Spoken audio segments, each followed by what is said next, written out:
வணக்கம் நண்பர்களே, உங்களை இந்த லேர்ன் இங்கிலீஷ் இன் தமிழ் யூடியூப் சேனல் மூலம் வரவேற்பதில் மிகவும் பெருமிதம் கொள்கிறேன். நம்ம இப்போ பார்த்துட்டு இருக்க தொடர் என்னென்னா சப்ஜெக்ட். ஆங்கிலத்தில் ஒரு சென்டென்ஸில் சப்ஜெக்ட்னா என்ன அப்படிங்கிறத பற்றிய தொடர் தான். இந்த பாடத்தை நீங்கள் இது வரைக்கும் கேட்டிருக்கவே மாட்டீங்க. இந்த பாடம் சம்பந்தமாக உங்களுக்கு இது வரைக்கும் யாரும் ஸ்கூல்லையோ சப்ஜெக்டில் இத்தனை பிரிவு இருக்குங்கிறத சொல்லி கொடுத்துருக்க மாட்டாங்க. நம்ம முதல்ல இதில் சப்ஜெக்டில் எத்தனை வகைகள் இருக்குங்கிறத தெரிஞ்சுக்கிட போகிறோம், பிரிவுகள் இருக்குங்கிறத தெரிஞ்சுக்கிட போகிறோம்.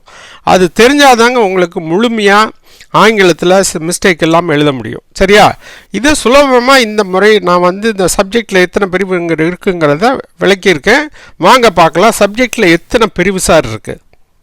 1 simple subject and complete subject, 2 compound subject, 3 definite and indefinite subject, 4வது பிரிவு என்னென்னா ஃபேக் அண்ட் ரியல் சப்ஜெக்ட். இதெல்லாம் ரொம்ப முக்கியமான சப்ஜெக்ட். எம்டி சப்ஜெக்ட், இதெல்லாம் ரொம்ப முக்கியமான சப்ஜெக்ட். நமக்கு எதெல்லாம் தெரியாது, ஃபேக் அண்ட் ரியல் சப்ஜெக்ட் பற்றி தெரியாது, எம்டி சப்ஜெக்ட் பற்றி தெரியாது. மற்ற சப்ஜெக்ட் நம்ம பார்த்துருக்கோம், ஆனால் நீங்கள் இதுதான் இந்த சப்ஜெக்டானு உங்களுக்கு தெரியாது. ஃபஸ்ட்டு நம்ம பார்க்க போகிறது என்னென்னா simple subject, simple and complete subject பற்றி பார்க்க போகிறோம். இப்போ ஒரு சென்டென்ஸ் பேட்டர்ன் பொதுவாக எப்படி இருக்கும்? முதல்ல சப்ஜெக்ட்டு தான் ஆரம்பிச்சிருக்கும், ரைட்டா? அதுக்கப்புறம் வினைச்சொல் ஆரம்பிச்சிருக்கும். இந்த சென்டென்ஸை பாருங்கள். தோட்டத்தில் விளையாடும் பையன் எனது அக்கா மகன் அப்படின்னு சொல்கிறாங்க. தோட்டத்தில் அவன் ப்ளே பண்ணிகிட்டு இருக்கான், கேம்ஸ் ஏதோ விளையாடிட்டு இருக்கான். ஆனால் தோட்டத்தில் விளையாடும் பையன் என்ன, யார்? என்னுடைய அக்கால் பையன் அப்படின்னு சொல்கிறாங்க, ரைட்டா? இதில் சிம்பிள் இதில் நான் என்ன விளக்க போகிறேன்னா சிம்பிள் அண்ட் கம்ப்ளீட் சப்ஜெக்ட்னா என்ன அப்படிங்கிறத இந்த சென்டென்ஸை வச்சு விளக்க போகிறேன். இப்போ சிம்பிள்னா அந்த யார்? அந்த பையன். தோட்டத்தில் விளையாடுறது யார்?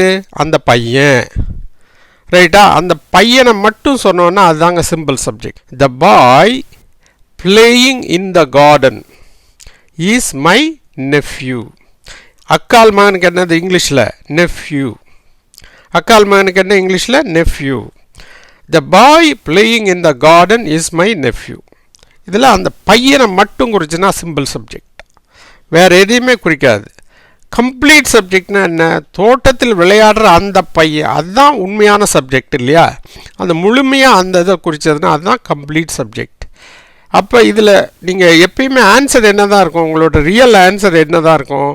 த boy playing in the garden is my nephew. The boy playing games in the garden is my nephew அப்படின்னு சொல்லுவீங்க. அந்த அண்டர்லைன் பண்ணியிருக்கேன்ல, அது ஃபுல்லாக அதுதான் ரியல் சப்ஜெக்ட், அதை தான் சப்ஜெக்ட்னு சொல்லுவோம். ஃபுல்லாக சொல்லணுன்னா பாய் அப்படின்னு சொல்கிறது தான் சிம்பிள் சப்ஜெக்ட். இதே சென்டென்ஸ் எப்படி சொல்லலாம்? கம்ப்ளீட் சப்ஜெக்டை the boy who is playing in the garden is my nephew அப்படின்னு சொல்லலாம்.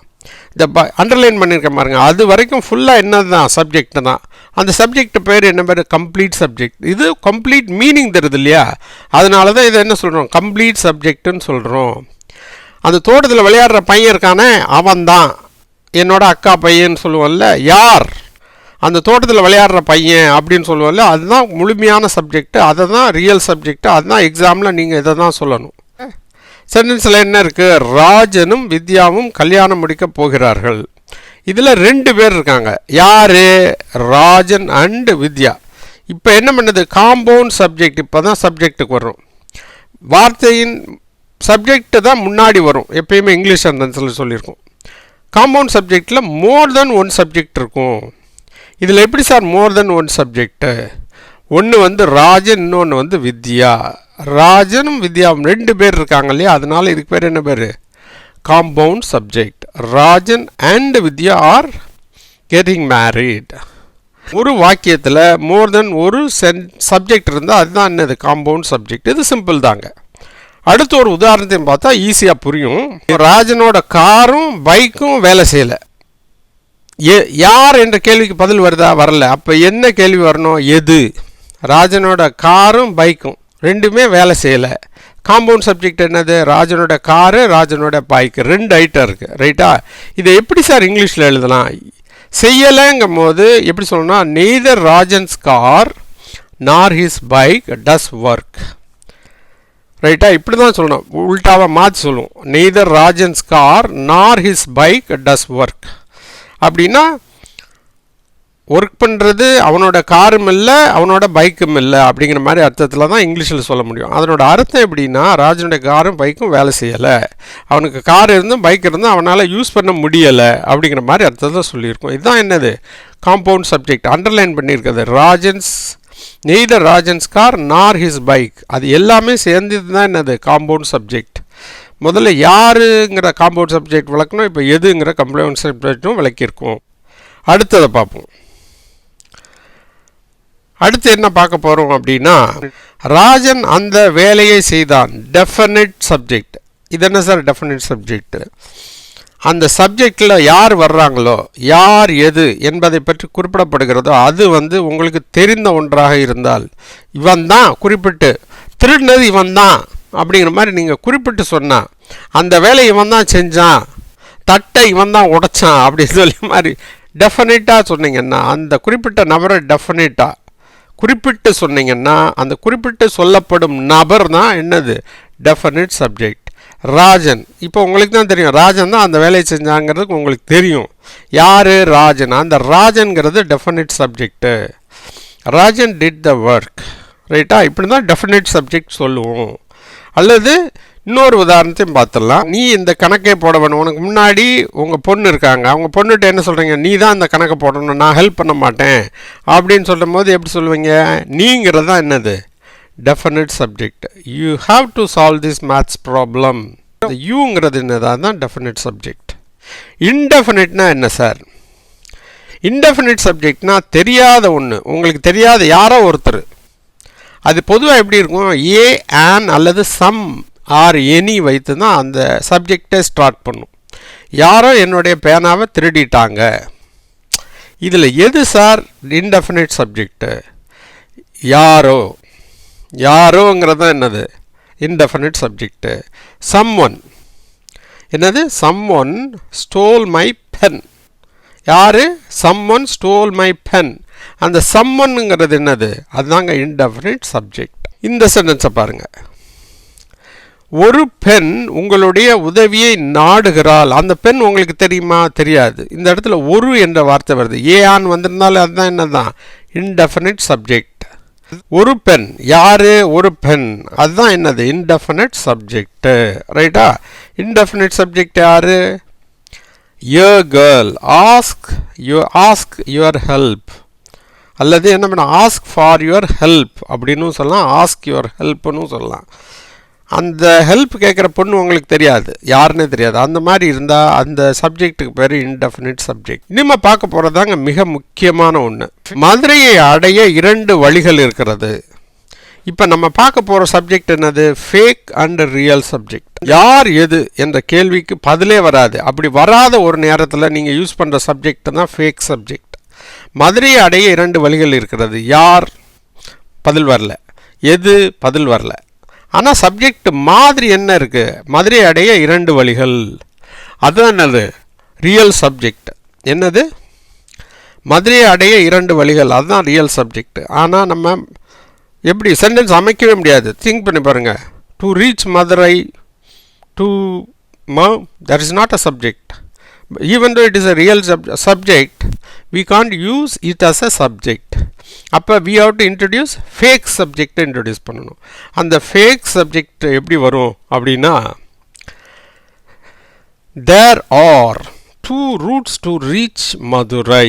என்னது, there are 2 routes to reach Madurai. அந்த thereங்கிறது என்னது, அதுதாங்க fake subject.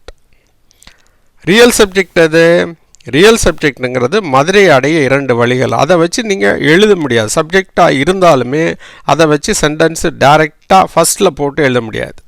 அதுக்கு பதிலாக என்ன பண்ணணும், you have to introduce a fake subject. There are 2 routes to reach Madurai. இப்படி தான் எழுதணும். ரைட்டா?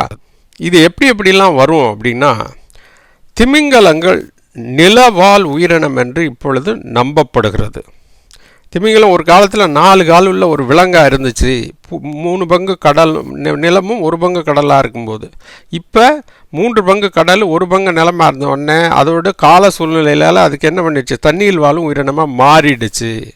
ரைட்டா? அதனால் நம்ம என்ன சொல்கிறோம், திமிங்கலங்கள் ஒரு காலத்தில் என்னவா இருந்துச்சு, நீர்வாழ் உயிரினம் என்று இப்பொழுது நம்பப்படுகிறது அப்படின்னு சொல்கிறோம். இதில் என்ன சார், ரியல் சப்ஜெக்டு தெரியாது.